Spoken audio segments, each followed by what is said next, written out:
In the forgotten archives of the Wisconsin Diocese, there exists a collection of documents that the Catholic Church has attempted to bury for over 160 years. These papers detail the systematic disappearance of 23 nuns from St. Mary's Convent near Lake Michigan between 1854 and 1862. Church officials have dismissed these records as administrative errors and misinterpretations, but the testimony of 3 separate diocesan inspectors, along with a cache of private correspondence recently discovered in a sealed wall cavity during renovations, tells a story so horrific that even hardened historians have questioned whether such evil could truly exist within hallowed walls. What follows is the first comprehensive account of what many consider to be the most disturbing case of religious corruption in American history. A case that the Catholic Church has spent a fortune ensuring you would never hear. Before we continue with the story of St. Mary's Convent, I must ask, if you're finding this tale already unsettling, please subscribe to our channel for more historically accurate accounts of America's darkest religious secrets. Our community of mystery seekers spans all 50 states. Where are you listening from tonight? Leave a comment below. Now let's return to the Wisconsin countryside of 1854, where our story begins. The morning fog hung heavy over Lake Michigan as Bishop William Quarter's carriage rolled through the gates of what would become St. Mary's Convent.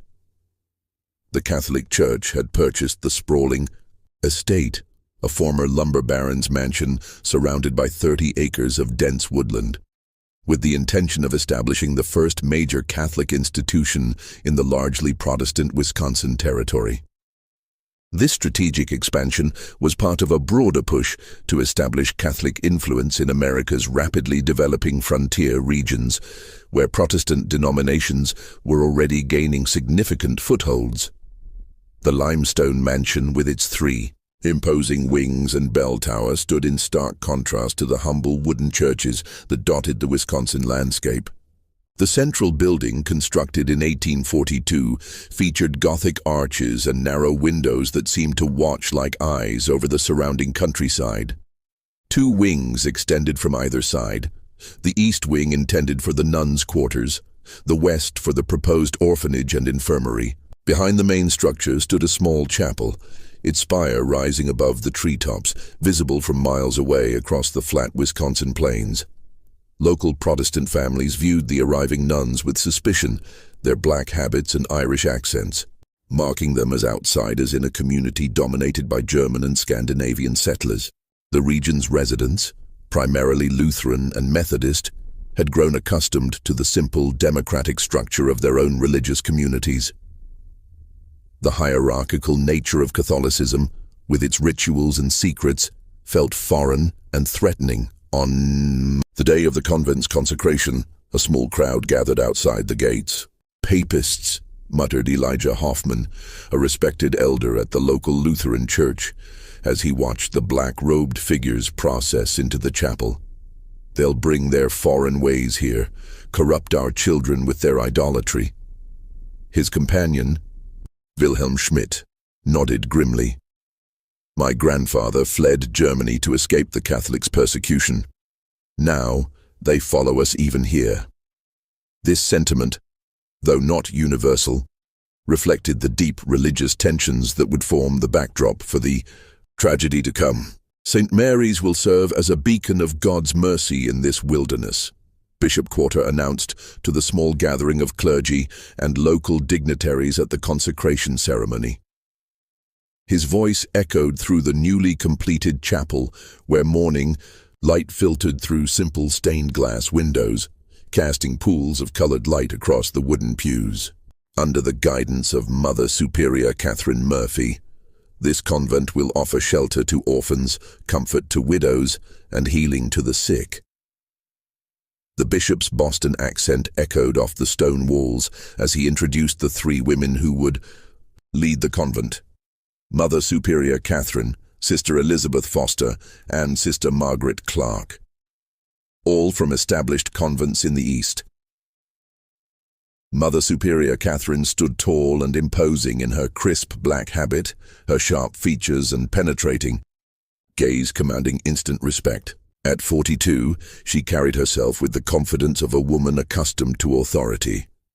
Her hands, when raised in prayer, were elegant but strong, hands that looked equally capable of comforting a child or disciplining a wayward novice. Those who met her often commented on her eyes, an unusual pale blue that seemed to see through pretense.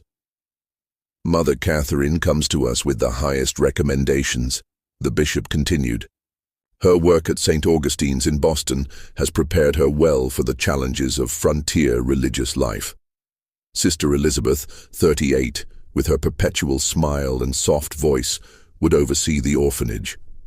Plump and maternal, with rosy cheeks and gentle hands, she seemed perfectly suited to care for abandoned children. When she spoke, it was always with a slight hesitation, as if carefully considering each word, a trait that many initially interpreted as thoughtfulness rather than calculation. Sister Margaret, 35, with her extensive knowledge of herbal remedies, would establish the infirmary. Tall and thin, with a serious demeanor and nimble fingers, she carried herself with the precision of someone who measured medicines by the drop. Her dark eyes missed nothing, and her knowledge of both traditional and modern medical practices had impressed physicians in Boston and New York. 20 younger nuns, most in their 20s and newly arrived from Ireland, completed the founding community.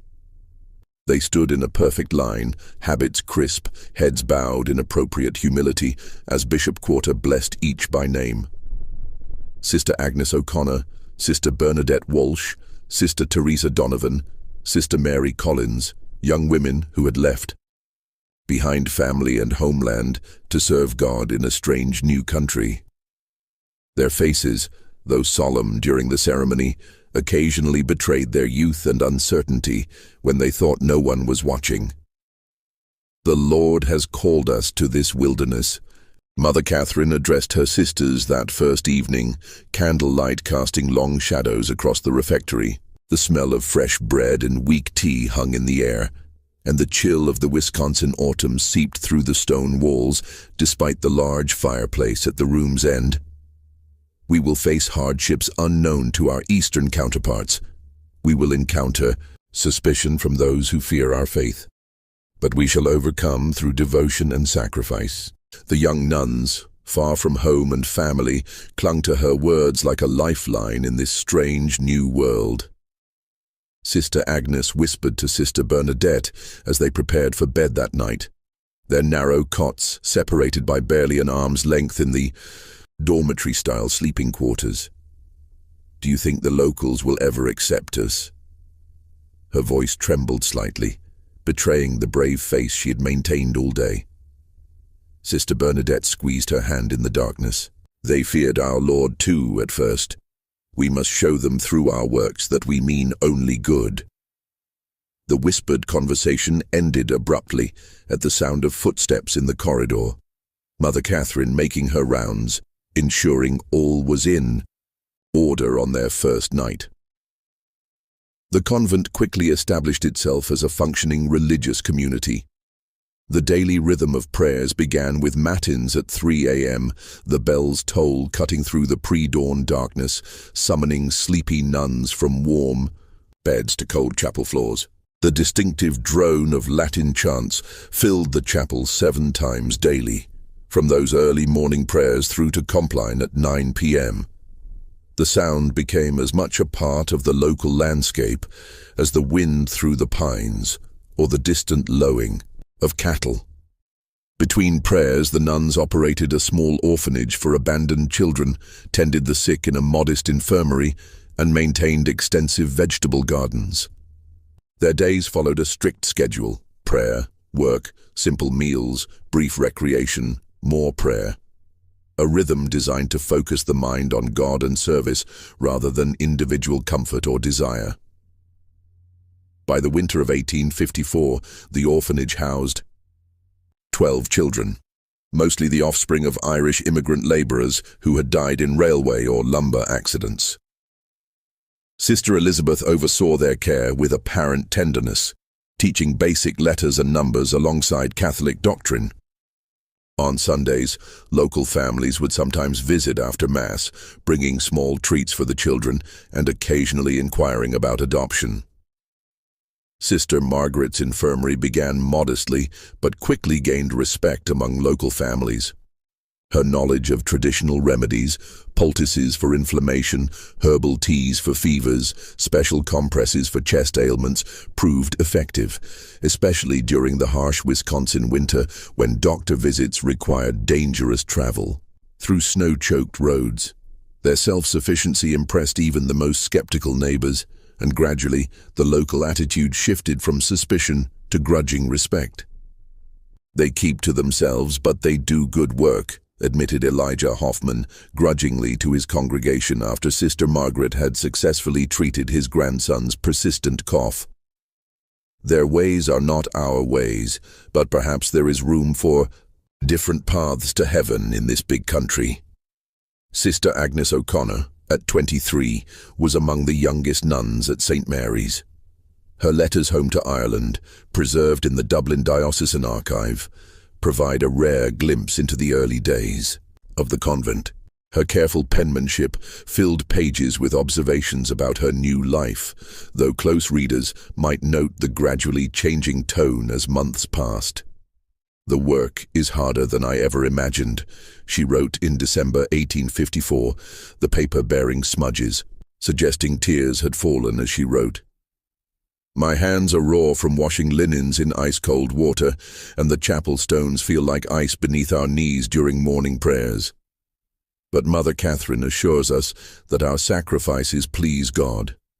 Sister Elizabeth has been particularly kind, helping me adjust to this strange country. She brings me extra blankets on the coldest nights and has shown such patience in teaching me the proper care of the orphans. Sister Margaret's remedies saved us during a fever that swept through the orphanage last month." She continued, "The children burned with such heat, we feared we would lose them all, but her tincture of willow bark and honey brought down their temperatures. I believe we are doing God's work, though I confess I still cry myself to sleep some nights, missing the green hills of home.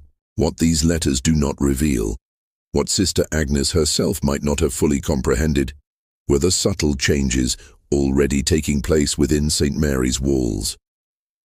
Mother Catherine's leadership style, initially merely strict, had begun to shift toward the autocratic. Minor infractions of convent rules, previously addressed with gentle correction, now resulted in increasingly severe penances.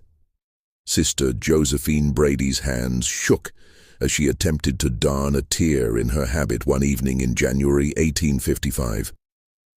Having accidentally broken silence during afternoon prayers with a sudden cough, she had been assigned to kneel on dried peas while reciting the entire rosary, a penance that left her knees bleeding and swollen.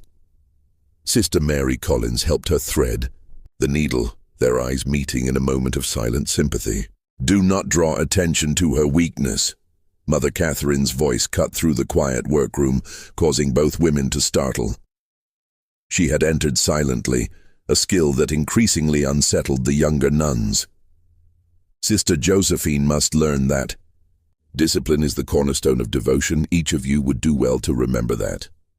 By the spring of 1855, St. Mary's had gained a reputation for exceptional charity. When a measles epidemic swept through the nearby lumber camps, Sister Margaret's infirmary treated dozens of workers, regardless of their faith. The convent began, receiving modest donations from grateful families, and even Protestant ministers acknowledged the good work being done behind those limestone walls. What no one outside the convent realized was that life inside St. Mary's was changing in subtle, disturbing ways. The communal meals had become increasingly silent affairs, with nuns keeping their eyes fixed on their bowls of thin soup or plates of plain bread. The recreation hour, once filled with quiet conversation and occasional laughter, grew tense and muted.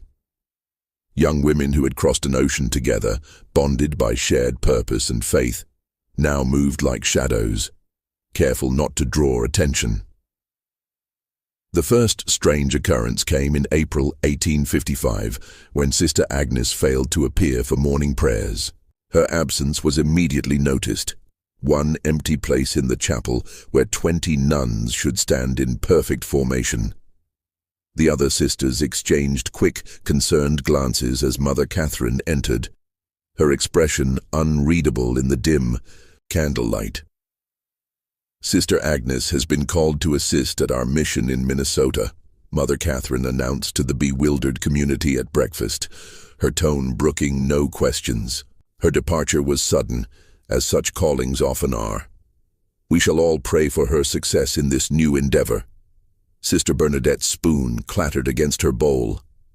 "But Mother, she said nothing to me. And we—" She fell silent as Mother Catherine's pale eyes fixed on her face. "Are you suggesting, Sister Bernadette, that a bride of Christ requires permission from her fellows rather than her superiors before answering God's call?" The question hung in the air like frost. "No, Mother." "Forgive me." Sister Bernadette lowered her eyes to her cooling porridge. No one had seen Sister Agnes pack or leave, and she had mentioned nothing of a transfer in her letters home. But in the strict hierarchy of convent life, no one dared question Mother Superior's explanation further.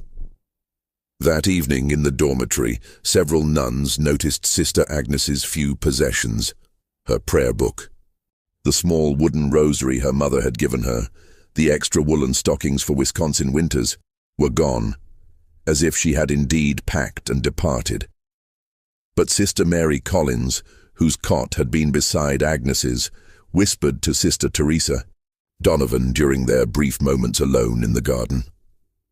Her cloak still hung on its peg. Would she have left without it in April in Minnesota? Sister Teresa glanced nervously toward the convent windows. Perhaps she was given a new one for the journey. "We should not speculate, Sister." 3 months later, Sister Bernadette Walsh vanished in similar fashion. "The bishop has requested Sister Bernadette's assistance with a delicate matter in Chicago," Mother Catherine explained. "She left before dawn to catch the early train." Again, no farewell, no warning. Just an empty cell and a hastily provided explanation. This time, Sister Elizabeth elaborated during the nuns' work period. "Sister Bernadette showed such skill with the orphans that the bishop has requested she help establish proper procedures at the new foundling home in Chicago." Her voice carried the appropriate mix of pride and pious acceptance. But Sister Mary noticed that her usually warm eyes remained cold as she spoke. By the winter of 1855, 3 more nuns had transferred to distant missions. Each departure followed the same pattern.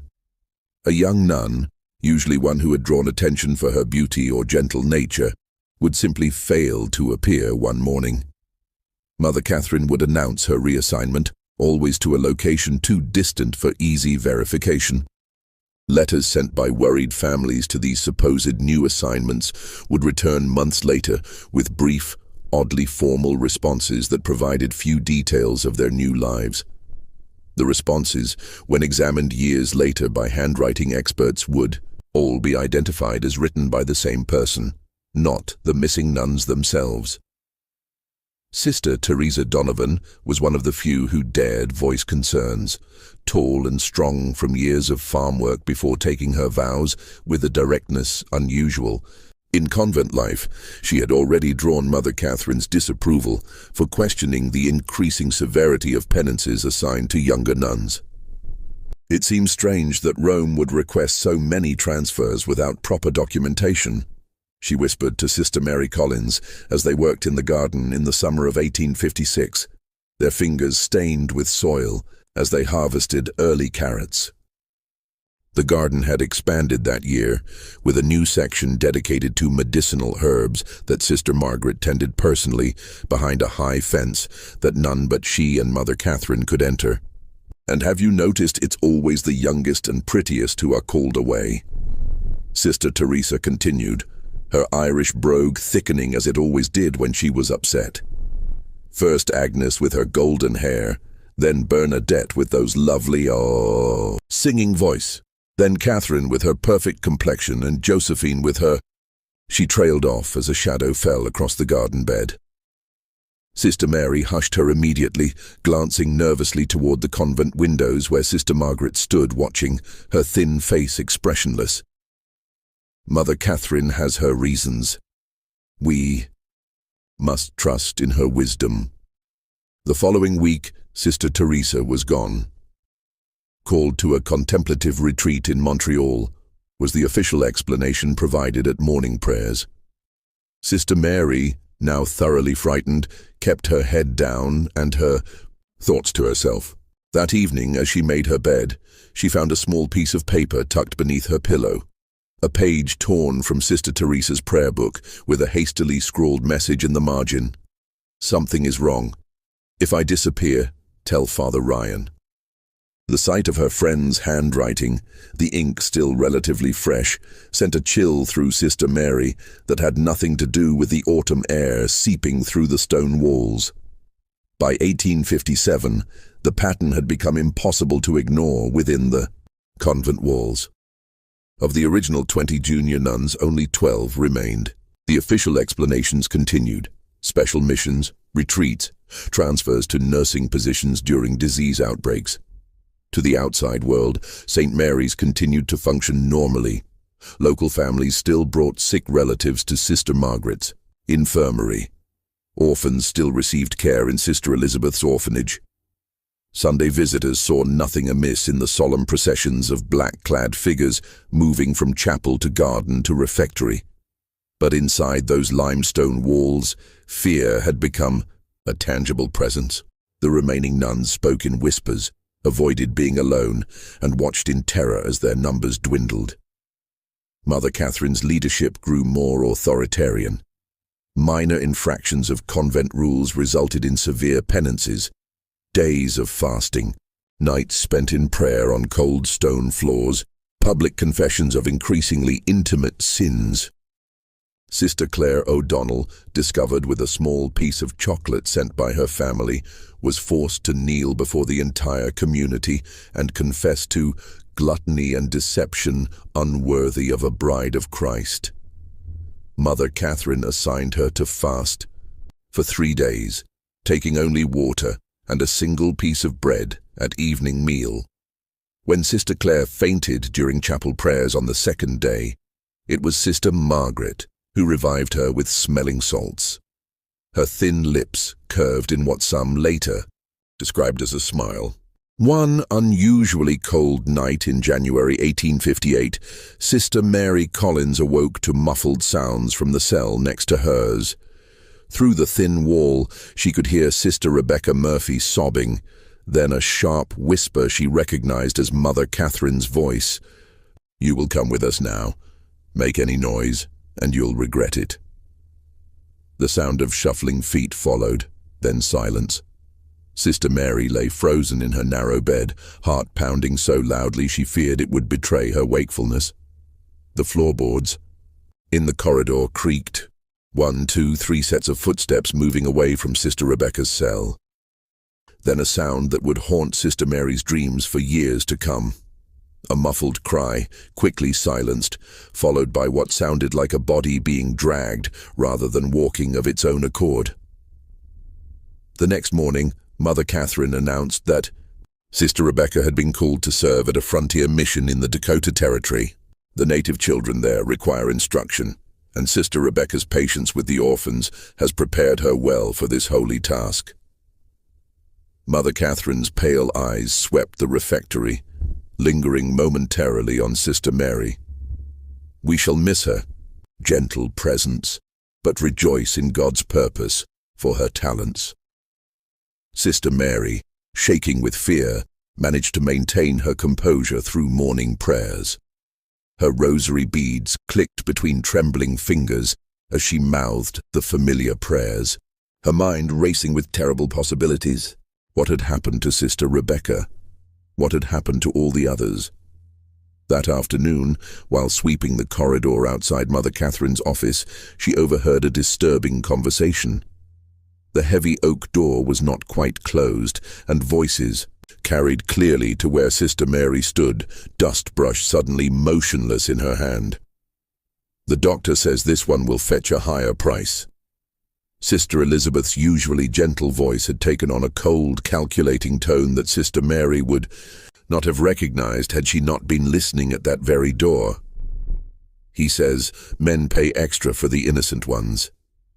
"We need to be more careful with the timing," Sister Margaret replied, the sound of glass clinking suggesting she was organizing her medicines as she spoke. 3 in 1 month raises questions. The bishop's secretary mentioned it in his last letter. "The bishop is easily managed." Mother Catherine's dismissive laugh sent chills down Sister Mary's spine. "Another donation to his cathedral fund, and his questions will disappear. Besides, we've established the pattern well enough. No one questions nuns being sent to frontier missions or succumbing to illness during their charitable work." "What about the Collins girl?" Sister Margaret asked, her voice dropping lower. "She watches too closely. I've seen her listening at doors." A moment of silence followed, during which Sister Mary's heart nearly stopped. "We'll wait," Mother Catherine finally replied. "She's too plain to fetch much, and she has that correspondence with her brother in the seminary. Disappearing too many at once attracts attention.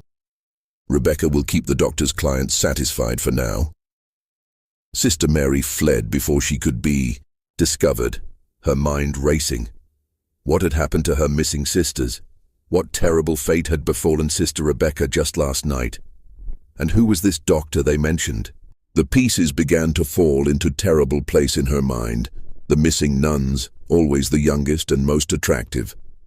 The strange visits from well-dressed benefactors who toured the convent with Mother Catherine. The unexplained sounds, sometimes, heard from the locked north wing at night. The growing wealth of the convent, despite its supposedly humble means. After a sleepless night of prayer and deliberation, Sister Mary made a desperate decision. During her weekly duty collecting eggs from the chicken coop, the only time she was permitted beyond the convent walls without supervision, she slipped a hastily written note into the pocket of Jimmy Fletcher, the 12-year-old son of a local farmer who delivered milk to the convent each morning. Jimmy's eyes widened as Sister Mary's hand brushed his pocket. She had never spoken to him directly before. The rules forbade casual conversation with outsiders, especially males of any age. "Please deliver this to Father Thomas at St. Joseph's Church in town," she whispered, pressing a small silver cross into the boy's hand. The cross had been her confirmation gift, the only item of value she possessed.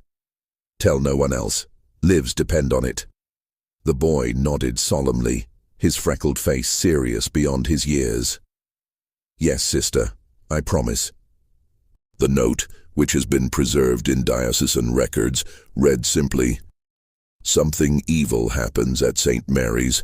Nuns disappearing, not sent away as claimed. I fear for my life. Please send help. Sister Mary Collins." Father Thomas Ryan, the young Irish priest who received the note, had always harbored reservations about Mother Catherine.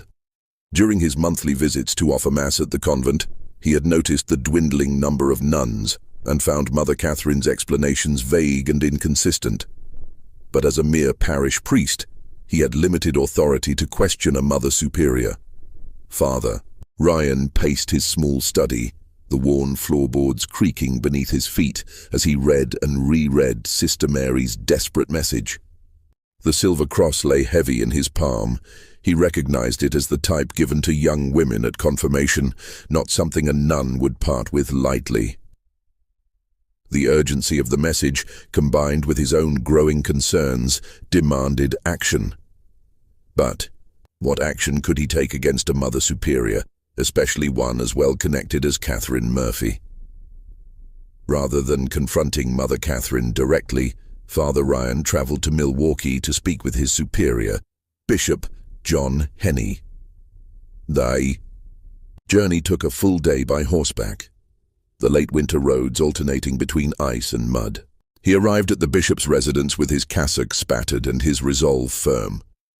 Bishop Henny received him in a comfortably appointed study, far warmer and more luxurious than Father Ryan's humble parish house.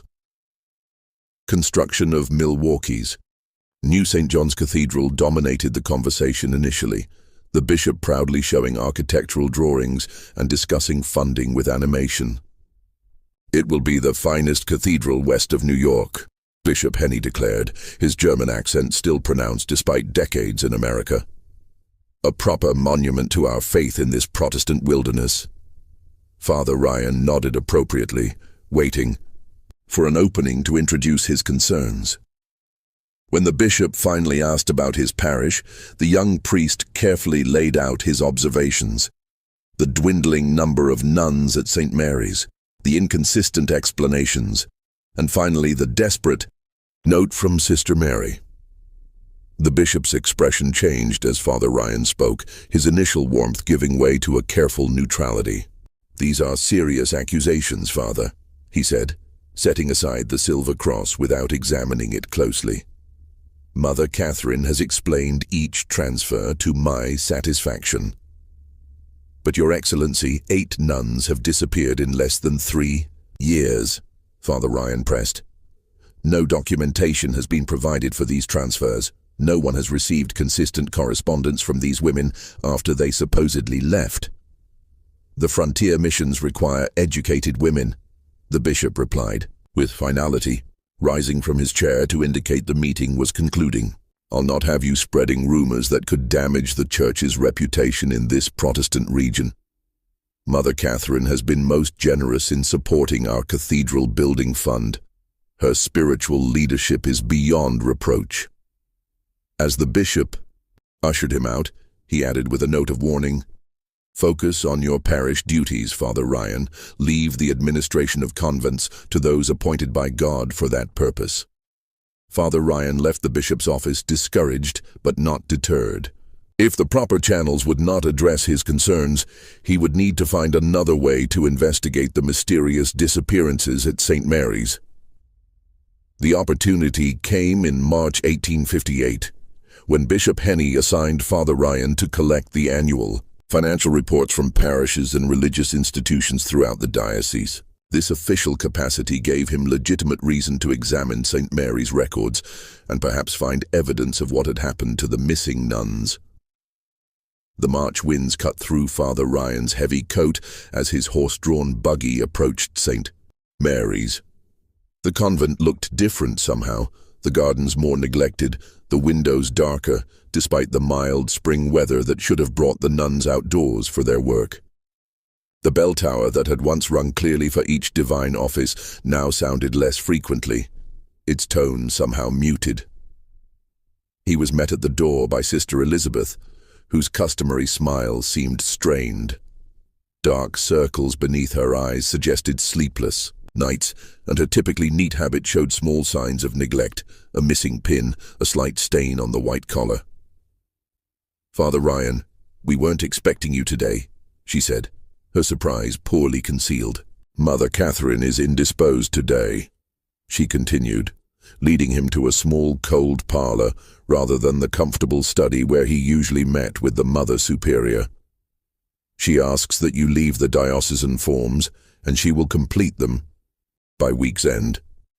"I'm afraid the bishop was quite clear," Father Ryan insisted, removing his coat and setting his briefcase on the table. He tried to project an authority he didn't entirely feel, aware that his youth and relatively low position in the church hierarchy worked against him. "I am to review the records personally this year. Financial irregularities have been discovered in several institutions." Sister Elizabeth's smile vanished entirely. "That won't be possible today. Our bookkeeper, Sister Margaret, is attending to a dying child in the infirmary." "Then I shall wait." Father Ryan settled more firmly in his chair. "Or perhaps I could tour the convent while waiting. It has been some time since I've seen the improvements to the orphanage I've heard so much about." The look that flashed across Sister Elizabeth's face, was it fear? Anger? vanished quickly. As you wish, Father, though I must ask you to avoid the north wing. We have several cases of influenza there, and would not want you exposed. The north wing, where Father Ryan had never been permitted to enter, ostensibly because it contained the nuns' private quarters. His suspicion deepened. The tour revealed a convent functioning far below its reported capacity. Where were the 20 orphans mentioned in Mother Catherine's reports to the diocese? Father Ryan counted only 7 children, all looking thin and frightened. When he attempted to speak with a small girl sweeping the dormitory floor, Sister Elizabeth quickly intervened, sending the child away on an errand. The infirmary, supposedly caring for dozens of local residents, contained only 3 elderly patients, none showing signs of the reported influenza. Sister Margaret was nowhere to be seen, despite her supposed attendance on a dying child. Most disturbing was the clear reduction in nuns. Father Ryan had offered Mass at St. Mary's just 3 months earlier, and recalled at least 15 nuns in attendance. Today, he counted only 8, including Sister Elizabeth. When he inquired about specific nuns, he remembered Sister Rebecca, Sister Josephine, Sister Claire. He received the same vague responses about transfers and special missions. And Sister Mary Collins, he asked casually as they passed the laundry room, where 2 nuns worked silently at large washtubs, steam rising around their reddened hands. Sister Elizabeth's step faltered slightly. Sister Mary has been assigned to our mission in St. Louis. She left just last week. Her experience with the orphans made her particularly suited to the work there. Father Ryan nodded, hiding his alarm. The author of the desperate note was now among the disappeared. His suspicions now fully aroused, he requested to see the convent's chapel before departing. The chapel, once immaculate, showed subtle signs of neglect. Dust on the altar rails, unpolished candlesticks, wilting flowers that should have been replaced. The sacred space that had once housed 23 nuns in prayer now felt hollow, as if the very stones sensed the wrongness that had infiltrated St. Mary's.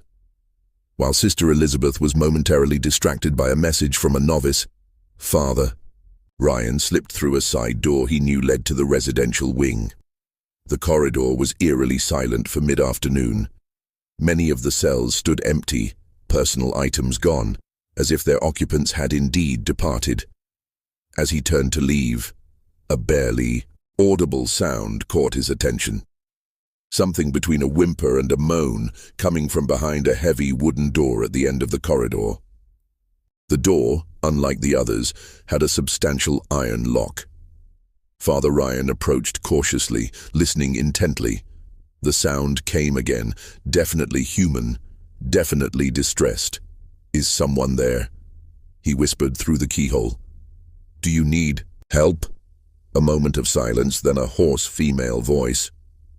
Father, is that you? Please help us, please. Before he could respond, the unmistakable voice of Mother Catherine rang out behind him. Father Ryan, this area is strictly cloistered. Your presence here is most inappropriate.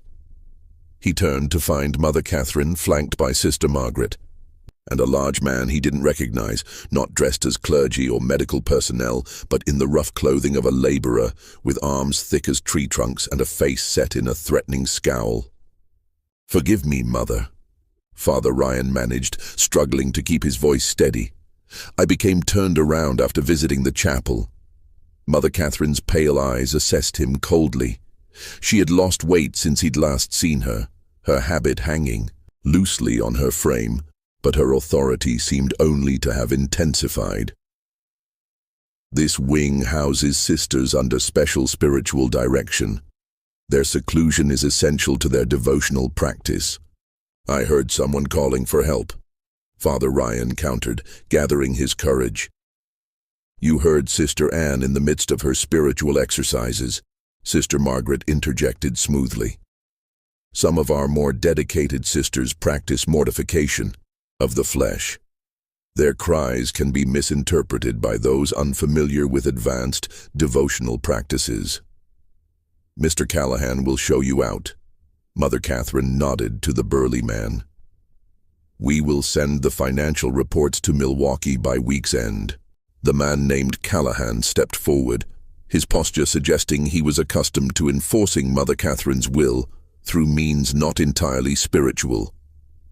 "This way, Father," he said, his voice carrying a hint of menace beneath the forced politeness. The man gripped his arm with unnecessary force. Father Ryan caught one last glimpse of the locked door. Who had spoken to him? What did she mean by us? How many women were being held behind that door? The moment his buggy cleared the convent gates, Father Ryan whipped his horse into a gallop, his mind racing faster than the animal's hooves. The voice, the locked door, the missing nuns, the frightened children, the intimidating presence of the man called Callahan, all pointed to something sinister occurring at St. Mary's. This was beyond his authority as a parish priest. He needed official intervention. Bypassing Bishop Henny, whom he now suspected of either complicity or willful ignorance, Father Ryan sent an urgent telegram to Archbishop John Hughes in New York. Grave concerns regarding St. Mary's Convent, Wisconsin. Suspicious disappearances of multiple nuns. Evidence of imprisonment. Possible danger to remaining sisters. Request immediate diocesan investigation. Local bishop unresponsive. Father Thomas Ryan, St. Joseph's Parish.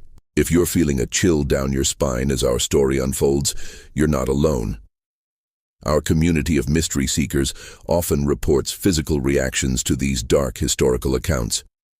Take a moment to like this video and share it with someone who appreciates true historical mysteries.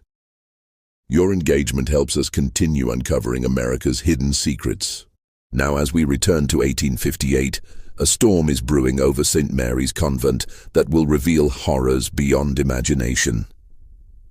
Archbishop Hughes, known for his no-nonsense approach to diocesan management, responded swiftly.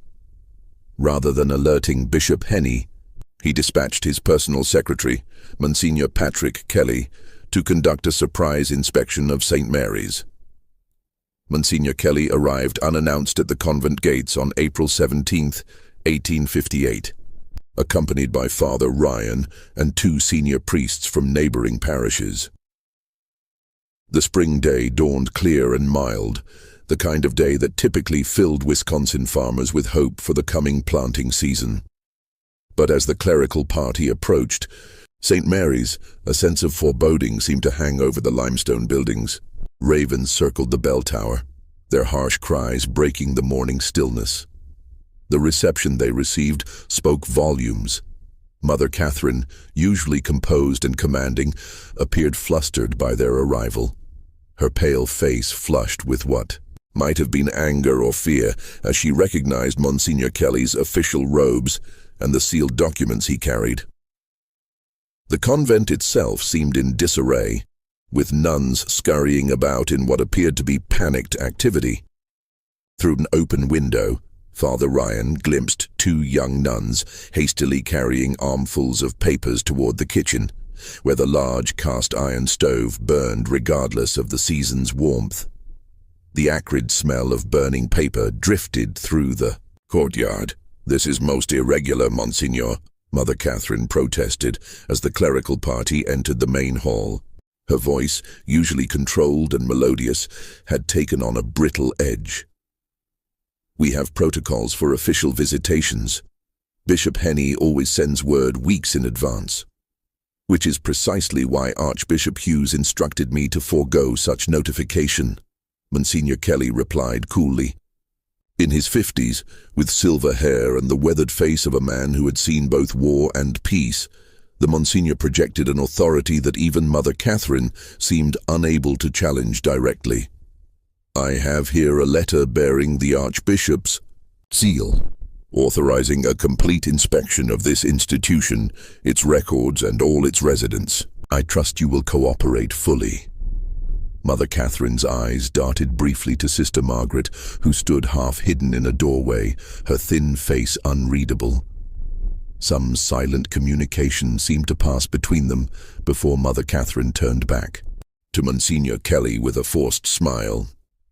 "Of course, Monsignor. St. Mary's has nothing to hide. However, I must insist that you respect the enclosure of our cloistered sisters. Some are engaged in spiritual exercises that must not be interrupted. My authority extends to all areas of this convent, Mother Catherine," Monsignor Kelly replied, unfolding the Archbishop's letter and holding it before her. "No exceptions." What followed was a day-long investigation that would later be described in Monsignor Kelly's 40-page report as unveiling a tableau of horrors unprecedented in the modern church. The inspection team split up, with Father Ryan leading Monsignor Kelly directly to the locked door in the residential wing, while the other priests began interviewing the visible nuns and examining financial records. As they approached the north wing, they encountered Sister Elizabeth blocking the corridor, her usually pleasant face set in uncharacteristic determination. "Mother Catherine has forbidden entrance to this area, Monsignor. We have sisters in spiritual retreat." "Sister Elizabeth," Monsignor Kelly said gently but firmly, "I speak with the authority of Archbishop Hughes. Open the door, or I shall be forced to consider you in violation of your vow of obedience." Sister Elizabeth's composure cracked slightly. "You don't understand what you're doing," she whispered, her voice suddenly desperate. "He will be most displeased." "He?" Father Ryan questioned. "Do you mean Bishop Henny?" Sister Elizabeth merely shook her head, eyes darting nervously toward the windows as if expecting someone to appear. After a moment's hesitation, she stepped aside. The locked door, when finally opened under threat of ecclesiastical censure, revealed a shocking scene. 5 nuns, including the missing Sister Rebecca, were confined in what had once been a storage room. The space, perhaps 15 feet square, contained only a chamber pot in the corner and thin pallets on the floor. The single high window had been boarded over, leaving the room in near darkness, save for the light now streaming through the open door. The women were pale, malnourished, and showed signs of physical abuse. Their habits were torn and soiled, their faces gaunt with hunger and fear. One, later identified as Sister Josephine Brady, was heavily pregnant, her swollen belly incongruous against her thin limbs. The stench of unwashed bodies and human waste was overwhelming. Father Ryan turned aside momentarily, fighting nausea, while Monsignor Kelly crossed himself in horror. "In the name of all that's holy," the Monsignor whispered, "what has happened here?" Sister Rebecca, once robust and quick to smile, now a skeletal figure with hollow eyes, struggled to her feet. "Father Ryan," she managed, her voice cracked from disuse or screaming, "you came back." "They're preparing us," she whispered as Father Ryan helped her to a chair hastily brought from the corridor. "For the doctor. For the house in Chicago." "What doctor?" Monsignor Kelly asked gently, kneeling beside her despite his age and dignity. "What house in Chicago?" "Dr. Matthews," Sister Rebecca replied, her voice dropping to a whisper. "He comes to examine us, to see which ones are suitable." She closed her eyes, trembling. The men pay more for nuns, for brides of Christ. That's what Mother Catherine tells them.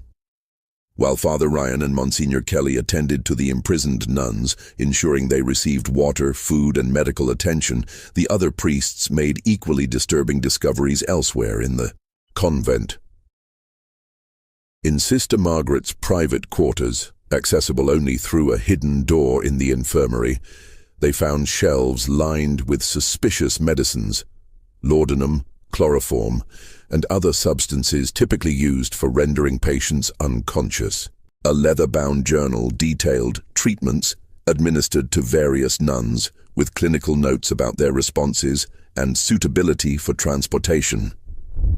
Simultaneously, the priests examining the financial records discovered alarming discrepancies.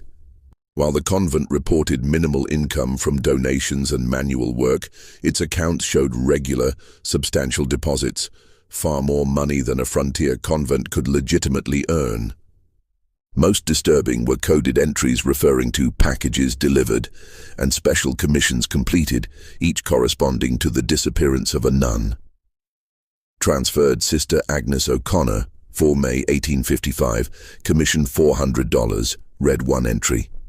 Package delivered to Chicago establishment, condition excellent. Another more disturbing, Sister Teresa Donovan, unsuitable for transfer due to resistance, terminated November 1856, no commission. As the investigation deepened, a pattern of horrific abuse and exploitation emerged. Through patient questioning of the traumatized nuns, Monsignor Kelly pieced together the truth. Mother Catherine, Sister Elizabeth, and Sister Margaret were not legitimate religious leaders at all, but impostors who had infiltrated the Catholic system years earlier. Sister Claire O'Donnell, one of the rescued nuns, provided crucial testimony once she felt safe enough to speak. "I overheard them one night," she whispered, clutching a blanket around her shoulders despite the room's warmth. Mother Catherine was arguing with Sister Margaret about their past. She called her Catherine, said they'd come too far to risk exposure now, that they'd changed identities before and could do it again if necessary. The real Mother Catherine Murphy had died shortly after arriving in Wisconsin, poisoned, according to testimony from Sister Margaret's former assistant in the infirmary. She added something to Mother Catherine's evening tea, the young nun testified. The original Mother Catherine began vomiting blood that very night. Sister Margaret diagnosed it as consumption and isolated her. None of us were permitted to attend her in her final days. The 3 senior nuns had then systematically taken control of the convent, establishing connections with a network of so-called houses of charity across the Midwest that were, in reality, brothels catering to wealthy clients with specific preferences. Young nuns who caught their attention, particularly those noted for their beauty, innocence, or gentle nature, were prepared for a terrible fate. First came isolation through increasingly severe penances for fabricated infractions. Then drugging, often with laudanum from Sister Margaret's medical supplies. The selected nuns would be violated within the convent itself by paying benefactors, wealthy men from Chicago, Milwaukee, and as far away as St. Louis, who paid premium prices for the opportunity to defile brides of Christ. They would come after Compline, when the convent was supposed to be silent, Sister Rebecca explained, her voice emotionless, as if detachment was the only way she could relate such horrors. Men in fine clothes, smelling of cologne and whiskey, Mother Catherine, would lead them to the north wing where we were kept. They paid extra to have us wear our habits during the violation. Those who became pregnant, like Sister Josephine, were kept isolated until delivery, after which they would be transported to brothels in Chicago or St. Louis, where they would be forced into prostitution. Their religious background and forced pregnancy were marketed as special attractions for depraved clients. Many died within years from disease or abuse.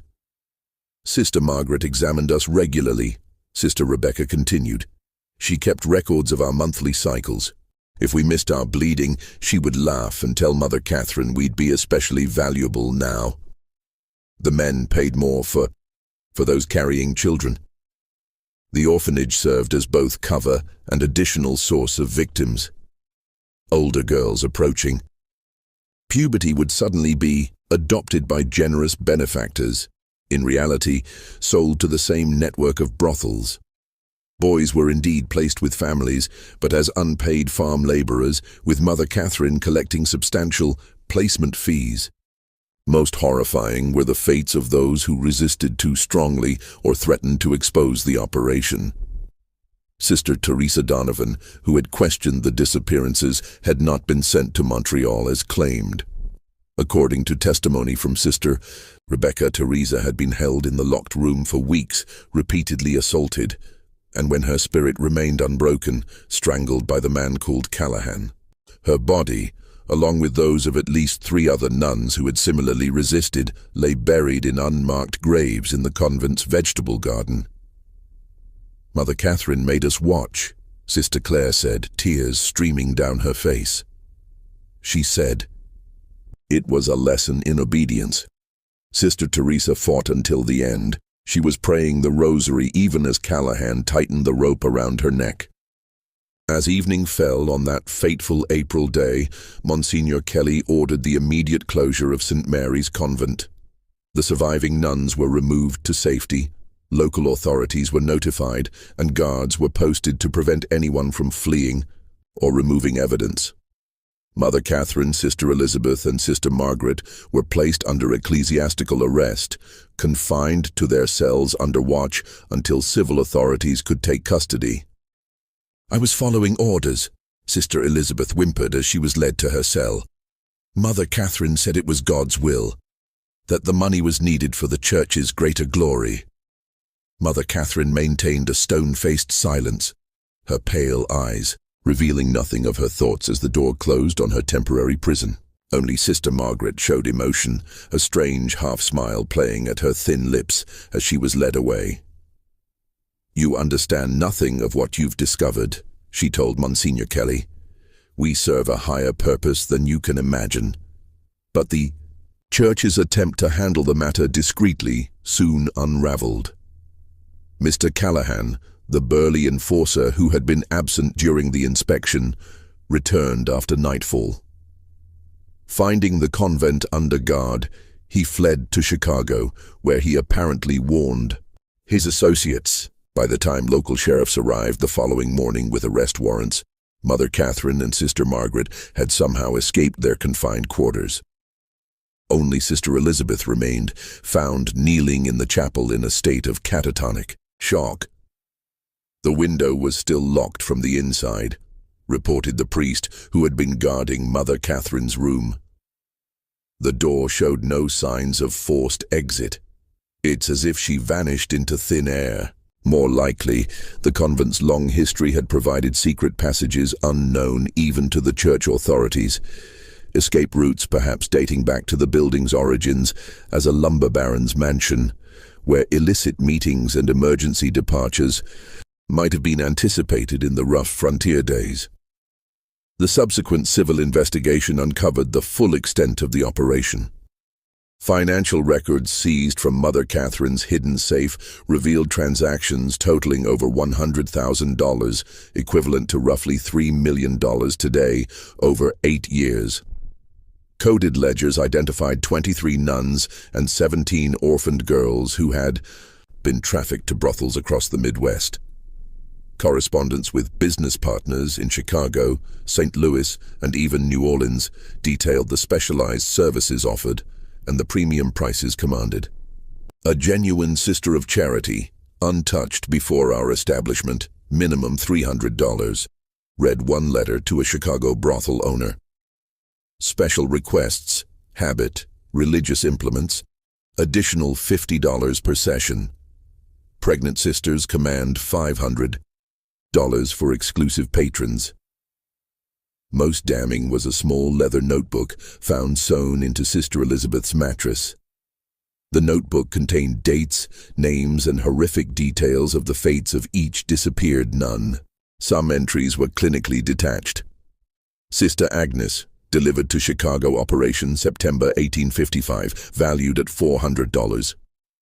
Others revealed the writer's disturbing personal pleasure in the suffering inflicted. Sister Teresa fought magnificently. Callahan enjoyed subduing her. Buried east corner of Beanfield, November 1856.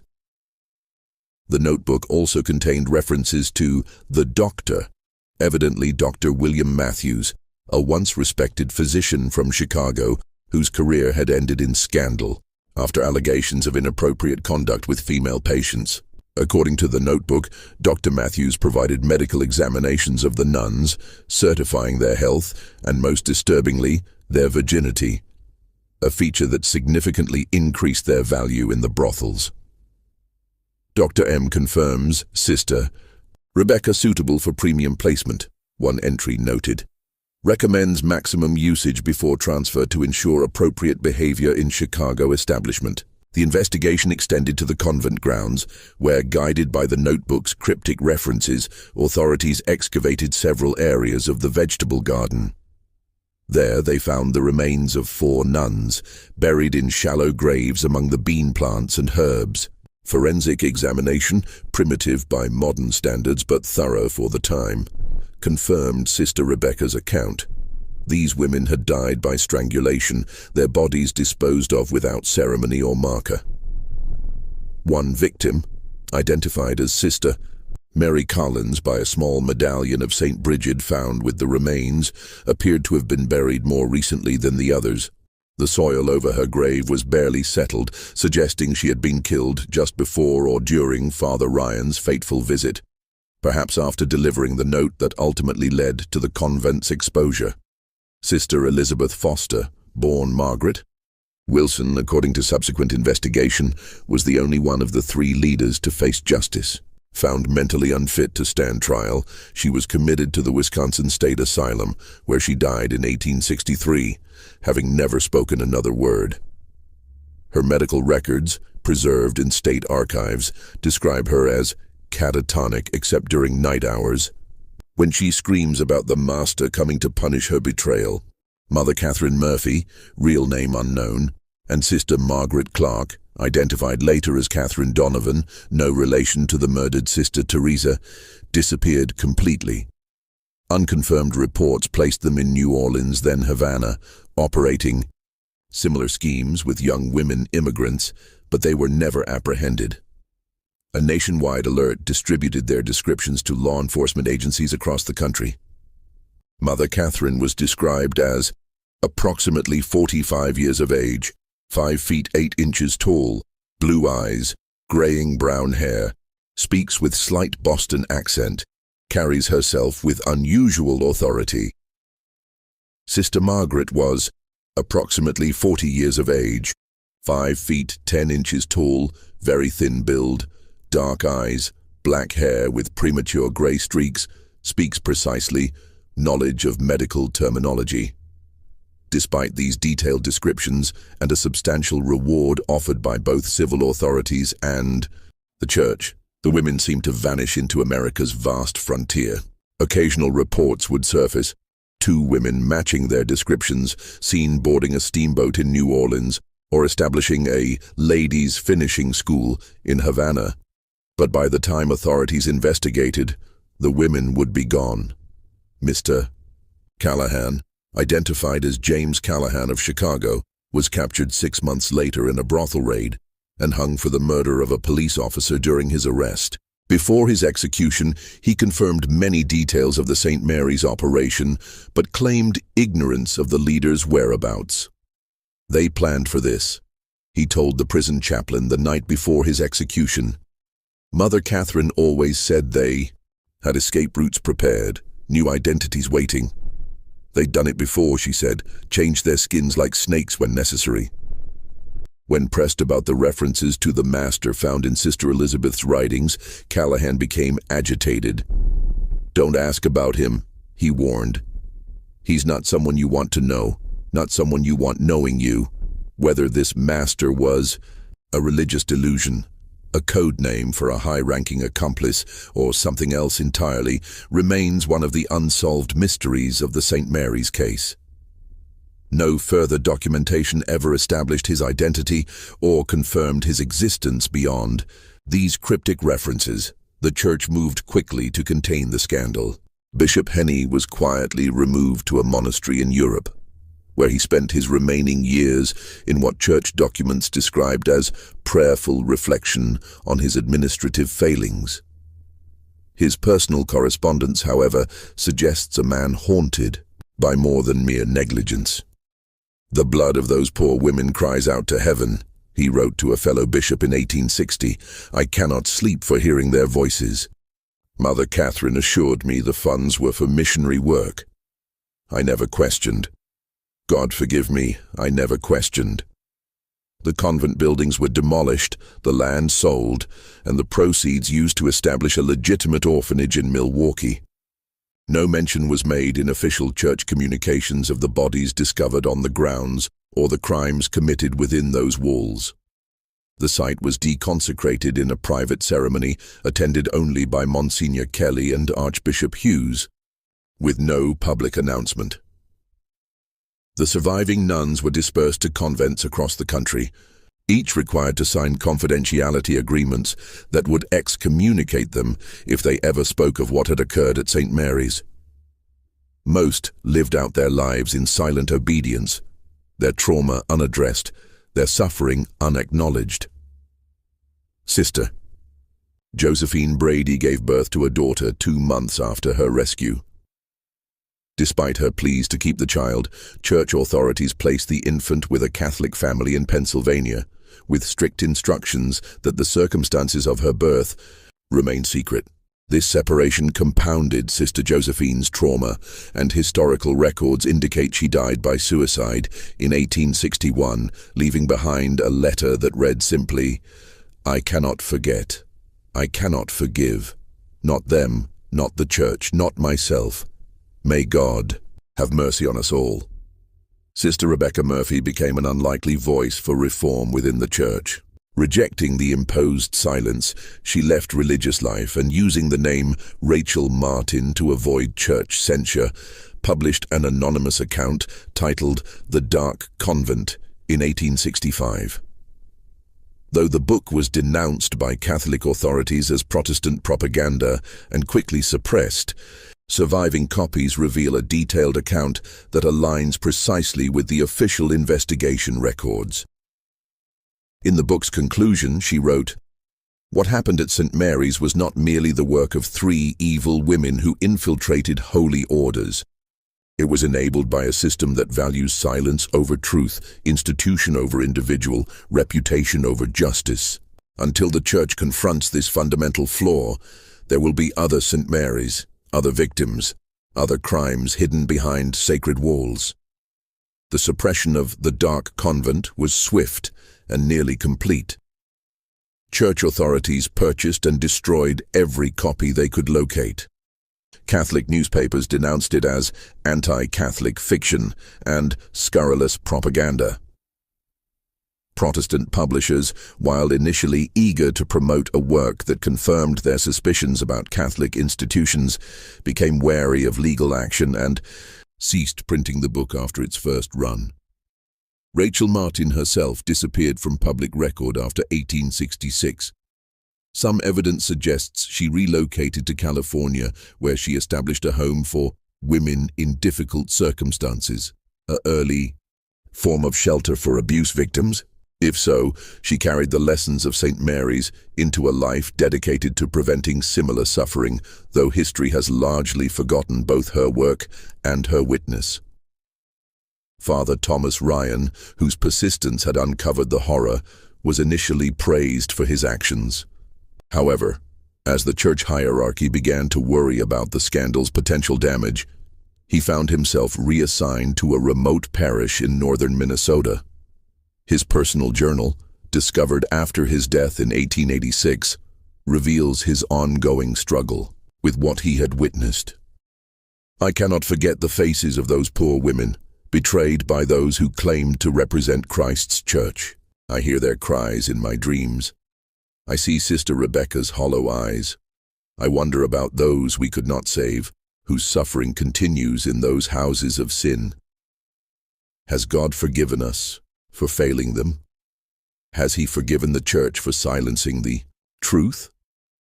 The final entry in his journal, dated January 1886, just days before his death, reads, 28 years since St. Mary's, and still the church keeps silent. The letters I send to Rome go unanswered. The new bishops act as if it never happened, but it did happen. They were real women with real souls, and they suffered real horrors. If the church will not speak for them, then I pray that someday someone will find this account and remember them. Remember Sister Agnes, Sister Bernadette, Sister Teresa, and all the others whose names deserve to be spoken, whose suffering deserves acknowledgement, whose lives mattered. Just when we thought we'd seen it all, the horror in St. Mary's intensifies. If this story is giving you chills, share this video with a friend who loves dark mysteries. Hit that like button to support our content, and don't forget to subscribe to never miss stories like this.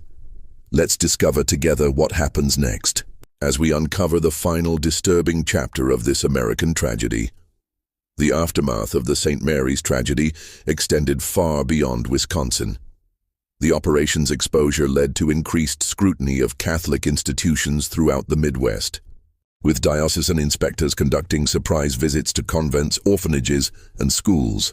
Several smaller operations were uncovered, none as extensive or horrific as St. Mary's, but enough to suggest that Catherine Murphy and her associates had created a template that others had followed. In Chicago, police raids on 3 houses of charity in late 1858 freed 9 former nuns and 13 young women who had been living as prostitutes under various forms of coercion. The rescued women's testimonies described a system virtually identical to what had been uncovered at St. Mary's. Religious authorities used as cover for sexual exploitation, with wealthy clients paying premium prices for the opportunity to violate women perceived as pure or sacred. One survivor, identified in police records only as ML, provided testimony that directly linked her captivity to St. Mary's. I was transferred from Wisconsin in 1856. Mother Catherine herself delivered me to Madame Rousseau's establishment in Chicago, telling me that if I ever attempted to escape, both the church and the law would punish me as a fallen woman. For nearly 2 years, I believed her. The brothel owners arrested in these raids implicated several prominent Chicago businessmen and politicians as both clients and investors in the operation. Ledgers seized during the raids contained the names of judges, bank presidents, and even 2 state legislators who had paid for sessions with former nuns. However, the cases mysteriously collapsed before reaching trial, with witnesses recanting or disappearing, evidence being lost, and judges issuing unusual procedural rulings that effectively ended the prosecutions. The Chicago Tribune of November 1858 noted this suspicious pattern. It appears that justice in our fair city extends only to those without powerful friends. The men whose names appeared in the brothel ledgers walk free, while the women they victimized remain scandalized and without recourse. In St. Louis, investigations into similar operations were even more aggressively suppressed. Monsignor Kelly, who had led the original inspection of St. Mary's, traveled there in 1859 to follow leads suggesting that as many as 7 of the missing St. Mary's nuns had been transported to brothels in that city. Within days of his arrival, he was severely beaten by unknown assailants and warned to return to New York. Though he survived the attack, Archbishop Hughes recalled him immediately, ending that line of investigation. Monsignor Kelly's private correspondence with Archbishop Hughes, unsealed in the New York Diocesan Archives in 1950, reveals his frustration. I believe we have uncovered merely the visible portion of a much larger evil. The tentacles of this operation extend into the highest levels of society, and perhaps even the church itself. I fear that powerful forces have determined that this matter shall proceed no further. The most profound consequences fell upon the survivors. The 12 nuns rescued from St. Mary's faced challenges that the church was ill-equipped to address. Those who had not been physically abused still bore psychological scars from years of living in fear, witnessing the disappearance of their sisters, and in some cases being forced to participate in the abuse of others under threat of punishment. Sister Claire O'Donnell, who had been forced to help restrain Sister Teresa during her murder, developed what modern psychiatry would recognize as severe post-traumatic stress disorder. Transferred to a convent in Philadelphia, she was repeatedly disciplined for screaming during the night and speaking inappropriately about her experiences at St. Mary's. Church records indicate she eventually abandoned religious life and was briefly institutionalized before disappearing from historical record entirely.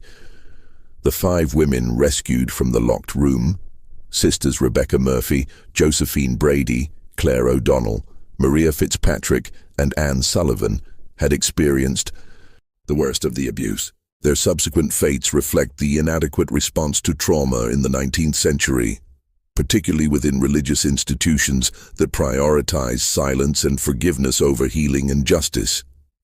Sister Josephine's tragic end has already been noted, her suicide following the forced separation from her child. Sister Maria Fitzpatrick remained within the church, but was described by her superiors as unstable and prone to hysterical episodes. She spent her remaining years in a contemplative order that required minimal interaction with others, dying in 1870 of what was recorded as nervous exhaustion. Sister Anne Sullivan, however, channeled her trauma into advocacy. Working within the constraints of her vows and the Church's desire for silence, she quietly established informal support networks for nuns who had suffered abuse. Her correspondence, discovered in the archives of her Boston convent after her death in 1899, reveals a woman determined to prevent future St. Mary's while maintaining her faith in the Church's ultimate goodness despite its human failings. We must distinguish between the divine institution and its flawed human stewards, she wrote to a fellow survivor in 1875. What happened to us was not God's will, but human evil cloaking itself in sacred garments. Our task now is to ensure that the garments cannot so easily be stolen again. The most haunting questions surrounding the St. Mary's case involve the total number of victims. The official church investigation acknowledged 23 nuns and 17 orphaned girls who were confirmed as trafficked or murdered. However, Sister Elizabeth's notebook contained references to rural acquisitions. Young women who were apparently abducted from isolated farms and settlements, never reported missing due to the frontier's transient nature, and fed into the same trafficking network. Local newspaper archives from the period contain scattered reports of young women vanishing from communities within a 50-mile radius of St. Mary's, domestic servants who supposedly returned east, farm daughters who allegedly married and moved west, young widows who were said to have sought new opportunities in the cities. How many of these disappearances were connected to the St. Mary's operation remains unknown. An entry in Sister Elizabeth's notebook, dated October 1857, suggests the scope. Rural acquisitions this year, 14. Superior quality, primarily Scandinavian. Special commission from New Orleans fulfilled. Equally disturbing is the fate of the disappeared nuns who were never accounted for. Of the 23 who vanished from St. Mary's between 1854 and 1858, only 9 were definitively located. 4 confirmed murdered and buried on the grounds, 5 rescued from brothels in subsequent raids. What became of the other 14 women? Records suggest they were sold to more distant operations in New Orleans, San Francisco, and possibly even overseas. Despite periodic efforts by individual church investigators, their ultimate fates remain unknown. A partial answer came in 1872, when a Catholic missionary in San Francisco reported encountering a woman in a waterfront brothel who claimed to have once been Sister Catherine Walsh of St. Mary's Convent in Wisconsin. By the time church authorities followed up on this report, the woman had died of typhoid fever, her body buried in an unmarked pauper's grave. Whether she was indeed one of the missing nuns cannot be confirmed, but the missionary's detailed description of her account aligns precisely with the known facts of the St. Mary's case. The most enduring mystery surrounds Mother Catherine Murphy and Sister Margaret Clark, the architects of the entire operation. How had they originally infiltrated legitimate religious orders? Historical research suggests that Catherine Donovan, the real identity of Sister Margaret, had briefly entered a convent in Ireland before being expelled for unspecified moral failings. She apparently traveled to America in the 1840s, where she likely met her future accomplice. Together, they developed a scheme to use the rapid expansion of Catholic institutions in frontier America as cover for their criminal enterprise. Their disappearance after the exposure of St. Mary's led to one of the most extensive manhunts of the pre-Civil War era, though conducted with remarkable discretion due to the Church's desire to minimize publicity. Reported sightings placed them in New Orleans, Havana, and later Mexico City, always associated with religious or charitable institutions that catered to wealthy patrons. The last credible report, from a former Chicago police detective hired by the New York Diocese to track them, placed both women in Veracruz, Mexico in 1863, operating a finishing school for young ladies that the detective described as bearing all the hallmarks of their previous enterprise. The detective's report, preserved in the New York Diocesan Archives, concludes ominously, "I believe the women known as Murphy and Clark have established a new operation with the protection of wealthy Mexican patrons. However, I was warned in most violent terms to abandon my investigation. 2 local officials who had agreed to assist me were found dead the morning of our planned inspection of the school. I can only conclude that these women enjoy protection at the highest levels of society." The legacy of St. Mary's extends beyond the immediate tragedy. The case contributed to a deepening of anti-Catholic sentiment in America during the 1850s and 1860s, with Protestant publications citing it, often in sensationalized form, as evidence of Catholic moral corruption. This in turn led to Catholic communities becoming more insular and defensive, reinforcing the very culture of secrecy that had enabled the abuse. More significantly, the St. Mary's case established a pattern of institutional response to abuse that would be repeated for generations.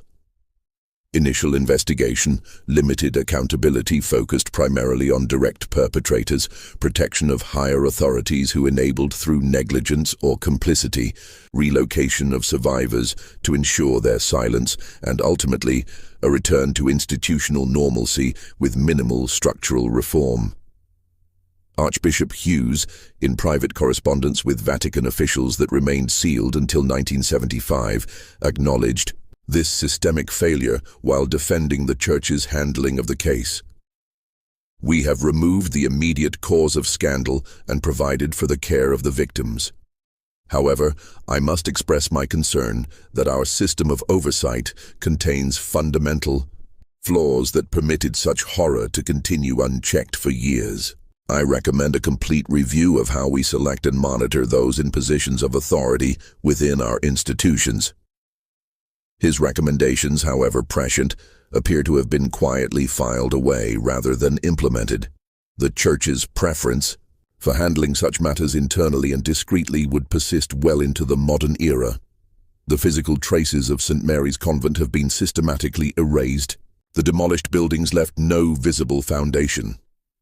The land, sold and resold over generations, now hosts a suburban development whose residents have no knowledge of what occurred there. Church archives relating to the case were heavily redacted during the early 20th century, with the most damning documents sealed or destroyed. Even the graves of the murdered nuns were left unmarked, their remains eventually built over without consecration or acknowledgement. Yet the story persists through scattered documents, personal journals, newspaper archives, and oral histories, passed down through generations of Wisconsin Catholic families. These fragments, when assembled, reveal not just the horror of what occurred at St. Mary's, but the larger systemic failures that made it possible, the dangers of unquestioned authority, the vulnerability of isolated communities, and the human capacity for both extraordinary evil and extraordinary courage in confronting it. Father Thomas Ryan, whose determination brought the horrors to light, wrote in his final journal entry a plea that resonates across the centuries. Remember them. Remember that they lived, that they suffered, and that their suffering mattered. In uncovering their story, however incompletely, we honor that request and perhaps learn something essential about institutional power, human vulnerability, and the constant vigilance required to protect the innocent from those who would exploit sacred trust for profane purposes. The Wisconsin Historical Society maintains a small collection of materials related to St. Mary's Convent, accessible only to credentialed researchers. Among these materials is a water-damaged letter, apparently written by Sister Anne Sullivan in 1880, addressed to the adult daughter of Sister Josephine Brady, the child conceived in captivity and adopted away at birth. The letter was never sent, as Sister Anne could not locate the young woman, but its closing lines serve as a fitting epitaph for this dark chapter in American religious history. Should you ever learn of your origins, know this: your mother was not shamed, but brave. The evil done at St. Mary's was not of God or genuine faith, but of human cruelty, wearing sacred garments. The true convent was not the limestone building that housed such horrors, but the community of women who sustained each other through them, who whispered prayers and held hands in darkness, who remembered each other's names when all else was taken, who believed in salvation even when God seemed absent. That is the legacy I wish to leave you, not the story of our suffering but of our endurance. This mystery shows us that the darkest evils often hide behind the most sacred facades, and that institutional silence can perpetuate suffering long after the initial crimes. What do you think of this story? Do you believe everything was revealed, or are there still secrets buried in Wisconsin soil? Leave your comment below. If you enjoyed this tale and want more horror stories like this, subscribe, hit the notification bell, and share with someone who loves mysteries. See you in the next video. The case of St. Mary's Convent ultimately became a watershed moment in American religious history, though one deliberately obscured from public memory. The systematic investigation following the initial exposure revealed networks of corruption extending far beyond Wisconsin's borders, implicating church officials, businessmen, and politicians across the Midwest. Though the church attempted to characterize the horror as the isolated actions of 3 impostors who had infiltrated their ranks, internal documents later leaked by conscience-stricken diocesan officials told a different story. Bishop Henney had received at least 7 letters between 1855 and 1858 expressing concerns about disappearances and financial irregularities at St. Mary's. Each complaint was followed by a substantial special donation from Mother Catherine to the bishop's cathedral building fund, after which the complaints were filed away without action. The leaked correspondence included a particularly damning exchange from 1856, in which a junior priest reported to Bishop Henney that a local farmer had found a blood-stained nun's habit in the woods near St. Mary's. The bishop's response directed the priest to return the garment to Mother Catherine with our compliments, and assure the farmer that theatrical performances at the convent sometimes employ red paint for dramatic effect. A donation of $500 to the cathedral fund followed 3 days later. Local historian Margaret Holloway, whose grandmother had been a domestic servant at a neighboring estate, recorded an oral history in 1932 that adds another disturbing layer to the story. Grandmother said people knew something was wrong at St. Mary's. On still nights, screams could be heard coming from the north wing. When neighbors inquired, they were told it was spiritual exercises or penitential prayers. No one questioned further because in those days, Catholic practices seemed foreign and mysterious to Protestant sensibilities. But grandmother said the local children would run past the convent grounds, afraid of the sad ladies in black who watched from the windows with empty eyes. In 1890, nearly 3 decades after the events, an elderly woman arrived at the Chicago office of the Pinkerton Detective Agency. She identified herself as Mary Callahan, sister of the executed James Callahan. She carried a leather portfolio containing documents she claimed her brother had hidden before his capture. correspondence between Mother Catherine and clients across the country, detailed financial records, and most disturbingly, a list of clerical and political figures who had either patronized or protected the operation. My brother was no innocent, Mary Callahan reportedly told the Pinkerton agent, her face lined with years of carrying the terrible knowledge. He did terrible things at that place, things he confessed to me before they hanged him. But he was a mere servant in this devil's work. Before he died, he told me where to find these papers. He said to keep them safe until the principal architects of this evil had gone to their judgment. Now that they're dead, the truth can be told without fear. The Pinkerton agent, a devout Catholic himself, was so disturbed by the documents that he delivered them not to his superiors, but directly to Cardinal James Gibbons in Baltimore. The Cardinal acknowledged receipt of the portfolio in a brief letter to Mary Callahan, assuring her that appropriate actions would be taken. No public investigation followed, and the documents disappeared into church archives. "I have examined the materials you provided," Cardinal Gibbons wrote in his personal response to Mary Callahan, preserved in her family records. "While I share your horror at what they reveal, I must consider the damage that public exposure would cause to the faith of countless innocent Catholics. The primary malefactors have faced divine judgment. The victims have been called home to God's mercy. Perhaps the greatest service to both is to let this darkness remain buried, while ensuring such evil cannot take root again." Mary Callahan's subsequent attempts to bring the documents to public attention were consistently thwarted. Newspaper editors declined to publish her story, citing lack of evidence. When she attempted to publish a pamphlet herself, the printer mysteriously backed out after receiving a visit from men in clerical attire. Her home was broken into twice, though nothing of apparent value was taken. Finally, in 1892, she entrusted copies of the most significant documents to her nephew, with instructions to preserve them for future generations. In 1908, a fire in the Baltimore Archdiocesan Records Room destroyed numerous historical documents, including, reportedly, the entire Callahan portfolio.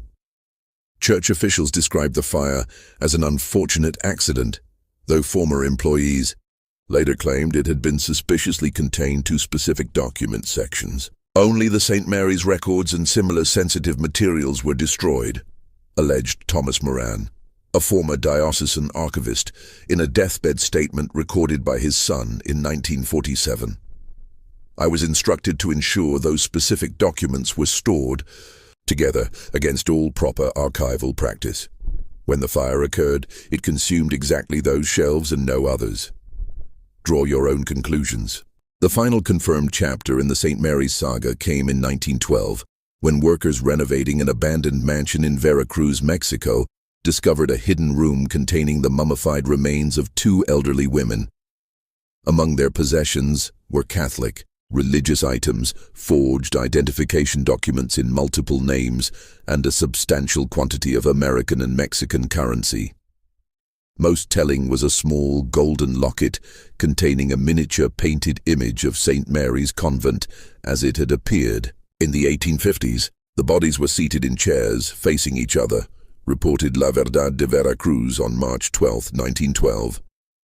They appeared to have died simultaneously, perhaps while taking their evening tea, which was found set out before them. The cups contained traces of a substance local physicians identified as a powerful poison derived from local flora. Whether this represented suicide or murder remains unknown. Mexican authorities, uncertain of the significance of their discovery, eventually released information to American newspapers. Several survivors of St. Mary's, by then elderly women themselves, identified personal items found with the bodies as belonging to Mother Catherine Murphy and Sister Margaret Clark. The women had apparently died sometime around 1880, living out their final years in wealthy seclusion, but never escaping the physical confines of their secrets. Most disturbing was a leather-bound journal found with the bodies. containing entries that suggested the women had continued their operations in Mexico for nearly 2 decades before their deaths. References to acquisitions, placements, and special clients mirrored the coded language used in the St. Mary's records. The journal's final entry, dated the apparent day of their deaths, contained a cryptic message. "He comes tonight. We have failed him for the last time." The identity of this him, whether a human accomplice or something more metaphysical, remains one of the enduring mysteries of the case. Some researchers have suggested connections to esoteric religious practices that emerged in certain wealthy circles during the late 19th century, while others propose more mundane explanations involving high-ranking patrons of their human trafficking operation. Investigations into the Veracruz mansion revealed further horrors. Beneath the garden, authorities discovered the remains of at least 12 young women buried over the course of 2 decades. Records in the mansion suggested these women had been lured from poor families with promises of domestic employment or religious training, only to meet fates similar to the nuns of St. Mary's. The evil that began in Wisconsin did not end there, wrote the New York Times in a rare piece acknowledging the St. Mary's case. It merely migrated south, like a cancer seeking new tissue to corrupt. One wonders how many other such operations may exist, undetected behind respectable facades. The American Catholic Church's response to the Veracruz discoveries was muted. A brief statement acknowledged that individuals formerly associated with a disbanded Wisconsin religious community had been identified among the deceased, but emphasized that these persons had been excommunicated and were operating without church sanction. No mention was made of the trafficking operation or its victims. Today, a small memorial garden stands in Milwaukee, established in 2010 by an anonymous donor, dedicated to the forgotten women of St. Mary's. No official church recognition accompanies the memorial, and no plaques list the names of the victims. Yet each spring, flowers appear mysteriously at the site, left, some say, by descendants of Sister Mary Collins, whose courage in slipping a note to a farm boy ultimately brought the darkness into light. Amateur historians researching the case have faced unusual obstacles. Records disappear from archives just before scheduled research visits. Permission to access church documents is revoked without explanation. Several independent scholars report experiencing strange occurrences while pursuing the story, threatening phone calls, break-ins where only research materials were disturbed, even physical intimidation by unidentified men. Someone still doesn't want this story told in full, concluded historian Rebecca Lawson in her 2003 article, Buried Secrets: The Unfinished Investigation of St. Mary's Convent. Whether to protect the reputations of prominent families whose ancestors were implicated or to prevent damage to institutional credibility, powerful interests continue to obscure this dark chapter of American religious history. The Wisconsin countryside has long since reclaimed the land where St. Mary's once stood. New communities, new churches, new generations have risen, unaware of the horrors that once occurred beneath their soil. But on certain autumn nights when fog rolls in from Lake Michigan and the wind whispers through the trees, local residents sometimes report hearing faint sounds, what some describe as women's voices chanting evening prayers, others as muffled cries for help. Whether these are mere tricks of the wind or something more is a question each listener must answer for themselves. In 2018, during construction of a new housing development near the former convent grounds, workers uncovered a small metal box while excavating for a foundation. Inside was a rosary, a folded habit veil, and a handwritten list of names, 23 in total, with the simple inscription, "Remember us." County officials turned the items over to the diocesan archives, where they reportedly remain today, uncatalogued and inaccessible to researchers. The family of Jimmy Fletcher, the farm boy who delivered Sister Mary's desperate note to Father Ryan, preserved their own memorial to the St. Mary's victims. For 5 generations, they have maintained a small shelf in their farmhouse kitchen containing a silver cross, believed to be the very one Sister Mary gave Jimmy as payment for his courage. Beside it stands a handwritten list of the nuns' names, carefully copied from newspaper accounts and updated whenever new information came to light. Great-great-grandpa Jimmy said we should never forget those ladies. Current family patriarch Robert Fletcher told a local newspaper in 2020. He said sometimes the truth gets buried, but that doesn't make it any less true. Those women lived, they suffered, they mattered. What remains undeniable is that between 1854 and 1862, in the supposedly sacred confines of a Wisconsin convent, human evil reached extraordinary depths. That such evil was possible, and that the systems meant to prevent it instead enabled. It stands as a sobering reminder of our capacity for both depravity and denial. Perhaps the true horror of St. Mary's lies not in what happened within those limestone walls, but in how easily it was erased from history once those walls came down. Remember Sister Agnes, Sister Bernadette, Sister Teresa, and all the others. Remember that they lived, that they suffered, and that their suffering mattered.